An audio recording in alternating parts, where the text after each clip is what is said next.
स्वागत है आपका।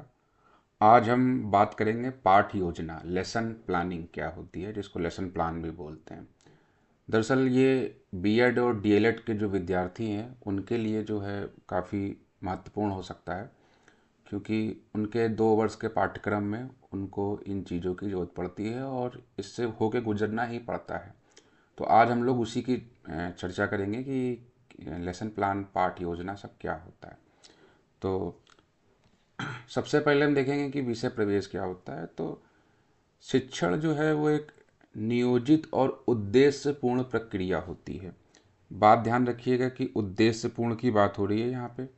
किस चीज़ की बात हो रही है? उद्देश्यपूर्ण की। जाहिर सी बात है कि जब शिक्षक जो है वो छात्र को शिक्षण देता है तो उसका कोई ना कोई एक उद्देश्य होता है। और शिक्षक जो होता है जब वो पाठ्य योजना बनाता है तो उसका भी एक ना एक उद्देश्य होता है कि वो बच्चे को कुछ सिखाना चाहता है। तो इसलिए, और नियोजित इसलिए बोली जा रही है क्योंकि सब कुछ उसका तय होता है कि कैसे क्या करने हैं। अभी आगे जाके भी आप इस चीज़ों को समझेंगे। तो दो चीज़ ध्यान रखने वाली है कि पहली चीज़ तो है कि नियोजित होता है, और दूसरी चीज़ जो है वो, ये पहली नियोजित और दूसरी उद्देश्यपूर्ण। प्रभावी शिक्षण के लिए पाठ योजना का बहुत महत्व होता है। आपने बच्चे को पढ़ा दिया, लेकिन उसको कितना समझ में आया नहीं आया, क्योंकि अगर उसको समझ में नहीं आया तो वो प्रभावी नहीं मानी जाएगी, अगर उसको समझ में नहीं आया तो वो प्रभावी नहीं मानी जाएगी। इसलिए प्रभावी शिक्षण होना बहुत ज़रूरी होता है। और जो कि आप जब अच्छी पाठ योजना तैयार करेंगे तो अच्छा प्रभावी शिक्षण भी होगा। और डीएलएड और बीएड में उसी के हिसाब से नंबर भी दिए जाते हैं और आपका अच्छा शिक्षक होने का पैमाना भी तय किया जाता है। तो पाठ योजना का विशेष जो है इसमें क्या होता है, महत्व होता है। ये चीज़ ध्यान रखना है। शिक्षक को कक्षा में ले जाने से पूर्व, शिक्षक जो है वो कक्षा में जाने से पूर्व पाठ की योजना बनानी चाहिए और उसको जो है अच्छे से तैयार करके जाना चाहिए। पाठ योजना का अर्थ क्या है? पाठ योजना यानी कि लेसन प्लान। अगर कोई इंग्लिश मीडियम का देखता है तो उसको भी इससे पता चल जाएगा कि पाठ योजना का मतलब होता है लेसन प्लान। पाठ योजना व लिखित योजना है। कौन सी योजना है वो? लिखित योजना है, क्योंकि लेसन प्लान सारे लिखे जाते हैं। वो लिखित योजना है जिसमें शिक्षक यह निर्धारित करता है कि कक्षा में किस विषय को, अगर आप जो हैं वो साइंस के हैं तो साइंस पढ़ाएंगे, आप मैथ्स के हैं तो मैथ्स का लेसन प्लान बनाएंगे, आप एसएसटी के हैं तो एसएसटी का लेसन प्लान बनाएंगे, आप इंग्लिश के हैं तो इंग्लिश का लेसन प्लान बनाएंगे। तो आप जिस भी सब्जेक्ट के टीचर हैं उस विषय का जो है वो लेसन प्लान बनाएंगे। और किसी एक चैप्टर को कई लेसन प्लान के थ्रू पढ़ाया जा सकता है। कि किस क्रम में पढ़ाया जाएगा ये भी जो है वो शिक्षक ही डिसाइड करता है कि किस क्रम में जो है वो पढ़ाया जाएगा और किस विधि से पढ़ाया जाएगा। जब भी लेसन प्लान बनाते हैं तो उसके शुरुआत में हम यह बताते हैं कि इस लेसन प्लान में हम किस किस विधियों का प्रयोग करेंगे और क्या चीज़ जो है इससे प्राप्त होगा, और कितने समय का लेसन प्लान बन रहा है, कितने समय का लेसन प्लान बन रहा है इसका भी ध्यान रखता है कि कितने समय में जो है हम इन चीज़ों को पढ़ाएंगे। एक पीरियड है एक, तो उसके हिसाब से लेसन प्लान बनता है कि हाँ इस लेसन प्लान के हिसाब से हम एक पीरियड में ये सब चीज़ें पढ़ा देंगे। दूसरा चीज़ है, अगला है पाठ योजना की परिभाषा। परिभाषा को भी देख लेते हैं कि क्या होता है पाठ योजना की परिभाषा। तो पाठ योजना की जो परिभाषा है वो ये कहती है कि पाठ योजना शिक्षण की एक व्यवस्थित रूपरेखा है। कौन सी रूपरेखा है ये? व्यवस्थित रूपरेखा है। व्यवस्थित क्यों कहा जा रहा है? क्योंकि इसमें हर स्टेप जो है वो तय होती है कि इसके बाद क्या होगा, इसके बाद क्या होगा और इसके बाद क्या होगा। इसलिए यह एक व्यवस्थित रूपरेखा है। अभी मैं इसमें आगे इस सीरीज़ में आपको कई सारे लेसन प्लान भी दूंगा, हाथ से लिखे हुए लेसन प्लान भी दूंगा और सब चीज़ें इसमें बताऊंगा। इसके माध्यम से शिक्षक अपने शिक्षण कार्य को सरल, स्पष्ट और प्रभावशाली बनाता है ताकि बच्चे को अच्छी तरीके से समझ में आए। जो पाठ योजना होती है वो होती तो बनाता तो शिक्षक है, लेकिन वो होती बच्चे के लिए है। वो उसको ध्यान में रख के बनाता है कि उसका पूर्व ज्ञान क्या है, कितना उसको आता है, क्या मुझे पढ़ाना है। उस चीज़ों को ध्यान में रख के बनाता है। उसमें तमाम तरीके के एग्जाम्पल लिए जाते हैं ताकि जो है वो अच्छी तरीके से बनाया जा सके। अगला है कि पाठ योजना की आवश्यकता क्यों पड़ती है। क्यों ये पाठ योजना जो है इसकी आवश्यकता जो है वो होती है।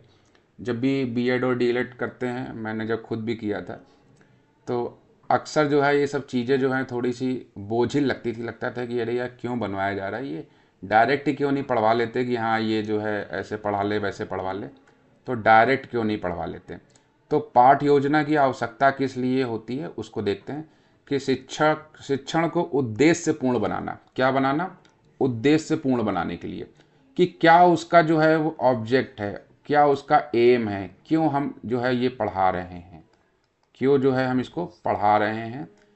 और जितना भी समय हमको मिला है उस समय का सदुपयोग करने के लिए, कि अगर मान लीजिए कि हमारा जो है वो 35 मिनट्स में हमको जो है वो करना, तो उस 35 मिनट्स में हम क्या क्या चीज़ें डिलीवर करके अच्छे तरीके से जो है वो समय का सदुपयोग कर सकते हैं और बच्चे के लिए जो है बहुत कारगर होगा। दूसरी चीज़ क्या होती है कि कई बार पढ़ाते पढ़ाते जो शिक्षक होते हैं वो अपने टॉपिक से जो है वो भटक जाते हैं। टॉपिक से क्या हो जाते हैं, वो कहीं और चले जाते हैं। इसलिए क्या होता है कि शिक्षण को व्यवस्थित एवं क्रमबद्ध बनाने के लिए इसकी बहुत ज़रूरत होती है। व्यवस्थित मतलब क्या होता है कि सब कुछ तय होता है, क्रमबद्ध भी यही होता है कि एक सही तरीके से चीज़ों को करते हैं, ताकि जो हम आज की क्लास में या पाठ योजना के माध्यम से पढ़ाना चाहते हैं वो हम पूरा डिलीवर कर पाते हैं। और सबसे इम्पॉर्टेंट चीज़, सबसे अगर ये चीज़ नहीं होगी तो ये चीज़ का पूरा लेसन प्लान का कोई फ़ायदा नहीं है। सबसे इम्पॉर्टेंट चीज़ होती है कि विद्यार्थियों की रुचि बनाए रखने के लिए होता है। अगर वो नीरस क्लास हो गई है, उसको मज़ा ही नहीं आ रहा, आप कितना भी अच्छी चीज़ आप ज्ञान देने की कोशिश करें, बच्चा जो है वो पढ़ेगा ही नहीं। इसलिए जो है हम विद्यार्थियों की रुचि को बनाए रखने के लिए जो है इसका उपयोग करते हैं, ताकि इंटरेस्टिंग वे और एग्जाम्पल्स और कई सारी एक्टिविटीज़ कराते हैं। मेरे चैनल पे आप पढ़ी है एक वीडियो देख सकते हैं जिसमें मैंने एयर के बारे में बताया। तो एयर को बताने के लिए मैंने गुब्बारे, स्केल और कई तरीके के नॉर्मल चीज़ों का यूज़ करके एयर को जो है पढ़ाया है। हालांकि उसमें माइक यूज़ नहीं किया गया तो आवाज़ बहुत क्लियर नहीं है, फ़ैन की आवाज़ आ रही होगी, लेकिन फिर भी आप उसको देखेंगे तो आपको एक मोटा माटी जो है वो अंदाज़ा लग जाएगा। अब बात आती है कि पाठ योजना के उद्देश्य क्या होते हैं। तो पाठ योजना के उद्देश्य जो है वो सिंपल से हैं कि पहला उद्देश्य इसका यही है कि हम जो है शिक्षण उद्देश्यों की प्राप्ति करेंगे। जो भी हमारे शिक्षण के उद्देश्य हम क्या पढ़ाना चाहते हैं उन सब की क्या करेंगे, हम प्राप्ति करेंगे। उसके बाद जो है विषय वस्तु जो होती है, जो हमारा टेबल ऑफ कंटेंट है, वो उचित क्रम निर्धारण होता है कि पहले हमको क्या बताना है, फिर क्या बताना है, फिर क्या बताना है। जैसे पहले मैं मैटर के बारे में बताऊंगा, फिर मैटर में सॉलिड लिक्विड गैस आता है तो वो बताऊंगा कि पहले जो है वो मैटर के बारे में बताया, उसके बाद फिर जो है उसमें सॉलिड, लिक्विड और गैस के बारे में बताया। तो अब हम पहले ही सॉलिड, लिक्विड, गैस के बारे में बताएंगे पहले कि ये तीनों जो हैं किस में आते हैं, मैटर में आते हैं, सॉलिड, लिक्विड, गैस जो है। तो इस तरीके से क्रम का निर्धारण करना बहुत ज़रूरी होता है। ये टॉपिक टू टॉपिक डिसाइड करता है कि आप पहले क्या बताएंगे। हो सकता हो कि कई बार जो है वो हम एग्जाम्पल देते हैं, उसके बाद जो है वो नियम पे आते हैं। कई बार हम पहले नियम बताते हैं फिर जो है हम एग्जाम्पल पे आते हैं। आपने दो तरीके की विधियां पढ़ी होंगी, आगमन विधि और निगमन विधि, तो उसके हिसाब से उसका यूज़ हम कर पाते हैं। उसके बाद अगला जो है वो शिक्षण विधियों का चयन। अभी मैंने जैसे दो नाम लिए हैं कि आगमन विधि है कि निगमन विधि है, इस तरीके से तमाम तरीके विधियाँ होती हैं, शिक्षण विधियाँ होती हैं, जिनका हम क्या करते हैं, चयन करते हैं कि हाँ इस लेसन प्लान को या ये टॉपिक पढ़ाने के लिए मुझे ये विधियां जो हैं सबसे अच्छी होगी, जिसका इस्तेमाल करके हम बच्चे को अच्छे से जो है वो शिक्षण दे सकते हैं। उसके बाद बच्चे ने कितना सीखा और कितना उसको समझ में आया, उसके मूल्यांकन में भी सहायता करती है। क्योंकि हम जब पाठ योजना बनाते हैं तो अंतिम में जो है वो उससे संबंधित कुछ प्रश्न जो है वो हम पूछते हैं और एग्जाम्पल से संबंधित कुछ प्रश्न पूछते हैं, जिससे ये तय होता है कि जो हमने चीज़ बताई, जो हमने डिलीवर किया पाठ योजना के माध्यम से, क्या वो बच्चे तक पूरा एज इट इज़ पहुंच पाया, जितना मैंने सोचा था उतना पहुंच पाया कि नहीं पहुंच पाया, या फिर कहीं कोई गलती रह गई है। तो उसको जो है हम देखते हैं कि क्या गलती रह गई है, उसके बाद फिर दोबारा उसको सही करने की कोशिश करते हैं। पाठ योजना के लाभ क्या है? अब ये शिक्षक के लिए है, ना कि जो है वो बच्चे के लिए है। सबसे पहले शिक्षक के लिए ये होता है कि शिक्षक को एक आत्मविश्वास मिलता है। और आत्मविश्वास जब आप टीचिंग कर रहे होते हैं, अगर किसी ने पहले से टीचिंग कर रखी है तो एक थोड़ा सा आत्मविश्वास होता है। अगर कोई पहले से टीचिंग नहीं किया हुआ है और फर्स्ट टाइम बीएड या डीएलएड में टीचिंग करने गया हुआ है, तो सबसे पहले क्या होता है कि उसको डर सा लगता है, उसके हाथ पैर थोड़े से कांपने लगते हैं।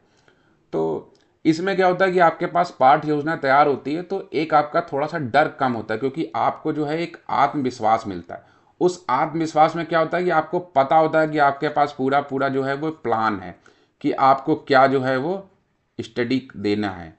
वो पूरा पूरा आपके पास प्लान है कि क्या आपको पढ़ाना है, कैसे पढ़ाना है, क्या क्या पढ़ाना है, कितना पढ़ाना है।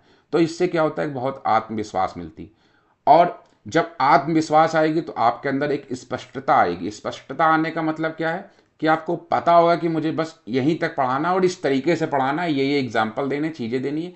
और जब अच्छी टीचिंग आप करेंगे और बच्चों को बांधे रखेंगे, जो रुचि वाली बात मैंने पीछे करी कि उसमें इंटरेस्ट आना चाहिए, तो कक्षा में नियंत्रण भी रहेगा। आप कभी देखिए कि कक्षा में अगर कोई मूवी दिखाई जाए या कोई चीज़ दिखाई जाए, डॉक्यूमेंट्री, तो बच्चे बड़े शांत होके, एकाग्रचित होके बहुत ही देखते हैं। लेकिन अगर वही कोई नीरस टॉपिक पढ़ाया जाए तो क्या होता है कि बच्चे भी जो है सोचते हैं कब क्लास छूटे तो भागे हम जल्दी से। तो जब आप एज अ बिगनर टीचर जब आप पढ़ाने जाएंगे तो कक्षा को नियंत्रण करने में क्या होगा, जब आप नए नए एग्जाम्पल्स देंगे, चार्ट बना के लेके जाएंगे, आप ही क्या देंगे, आप एग्जाम्पल्स देंगे, आप चार्ट लेके जाएंगे, आप जो है कुछ जो है वो एग्जाम्पल्स लेके जाएंगे, आप कुछ मॉडल लेके जाएंगे, मॉडल्स लेके जाएंगे। तो ये सब लेके जाएंगे तो बच्चों के अंदर भी एक क्यूरोसिटी होती है कि अरे सर क्या पढ़ाने वाले हैं या मैम क्या पढ़ाने वाली है, और अच्छा क्या सीखने को मिलने वाला है। तो थोड़ा सा इससे क्या होता है कि बच्चे खुद भी एक जादू की तरीके क्या सोचते हैं कि कुछ होने वाला है, तो उसको खास करके ध्यान रखते हैं। या एसएसटी पढ़ा रहे हैं तो उसमें कुछ दीन दुनिया या ग्लोब्स लेके गए या कुछ लेके गए या मैप लेके गए या फोटो लेके गए, कुछ भी लेके गए, तो बच्चों को थोड़ा सा अच्छा लगता है। उसके बाद है कि सीखने की प्रक्रिया जो है, जब ये सब चीज़ें करेंगे तो जाहिर सी बात है कि सीखने की जो प्रक्रिया होती है वो काफ़ी प्रभावशाली होती है और उसका काफ़ी प्रभाव पड़ता है और वो प्रभावी भी होती है। अब बात कर लेते हैं कि इसमें जो है तत्व क्या क्या होते हैं। पाठ योजना जो है आपकी, इस पाठ योजना में पाठ योजना के तत्व क्या क्या होते हैं। तो सबसे पहले हो जाता है विषय, उसके बाद आता है कक्षा, उसके बाद आता है अवधि, उसके बाद आता है उद्देश्य, उसके बाद आता है शिक्षण विधि, उसके बाद आता है सहायक सामग्री, उसके बाद आता है मूल्यांकन। ये सब चीज़ें जो आपको दिख रही हैं, ये सब चीज़ें जो है जब आप पाठ योजना बनाएंगे तो पाठ योजना में ये इस्तेमाल होती हैं। पाठ योजना में सबका क्या होता है, यूज़ होता है, सबका यूज़ करते हैं। जैसे आप जब बोर्ड पे लिखेंगे तो बोर्ड पे ही लिखने में आप विषय बोर्ड पे लिखते हैं, कक्षा जो है बोर्ड पे लिखते हैं, अवधि बोर्ड पे लिखते हैं, उद्देश्य जो है वो बाद में भी लिखा जाता है, शिक्षण सामग्री, और ये सब सारी चीज़ें जो हैं, ये सारी चीज़ें बोर्ड में कुछ चीज़ें लिखी जाती हैं और बाकी चीज़ें लेसन प्लान में तो लिखी ही जाती हैं। इन सब चीज़ का जो है वो यूज़ होता है। उसके बाद आता है पाठ योजना का महत्व। तो पाठ योजना जो है, कहा जाता है कि पाठ योजना जो है वो एक तरीके से क्या है, हमारी रीढ़ की हड्डी है। किसकी रीढ़ है, शिक्षण की जो है वो रीढ़ है, यानी कि पढ़ाने की क्या है वो रीढ़ है। यानी कि एक तरीके से रीढ़ की हड्डी कैसे काम करती है, हमारे शरीर को संतुलन साधे रखती है। उसी तरीके से एक अच्छा शिक्षक जब बनने के लिए पाठ योजना के हिसाब से पढ़ाने में काफ़ी मदद मिलती है। इसके बिना क्या होता है, अभी इतनी बार हम लोग व्यवस्थित होने की बात कर चुके हैं, तो अगर ये नहीं होगा तो जाहिर सी बात है क्या हो जाएगा कि अव्यवस्थित हो जाएगा। अगर नहीं होगा तो अव्यवस्थित हो जाएगा। हो सकता हो कि जो चीज़ हम पढ़ाना चाहते थे कि आज 35 मिनट्स में हमको ये चीज़ें पढ़ानी थी, कि 3 चीज़ें हमको क्लियर करनी थी, लेकिन हम जो है वो नहीं कर पाए तीनों चीज़ें, तो इसलिए हम असफल भी हो सकता है कि जितना टारगेट सोच के गए थे वो चीज़ें पूरी नहीं हो पाई। तो हम समय को ध्यान में रखते हुए पाठ योजना बनाते हैं। अब बात आती है कि निष्कर्ष क्या निकलेगा, ये अंतिम चीज़ है आज के वीडियो की। तो सीधी सी बात है कि एक सफल शिक्षक बनने के लिए पाठ योजना बहुत अनिवार्य है। आपको प्री प्लान करके जाना है, पहले से तैयार होके जाना है।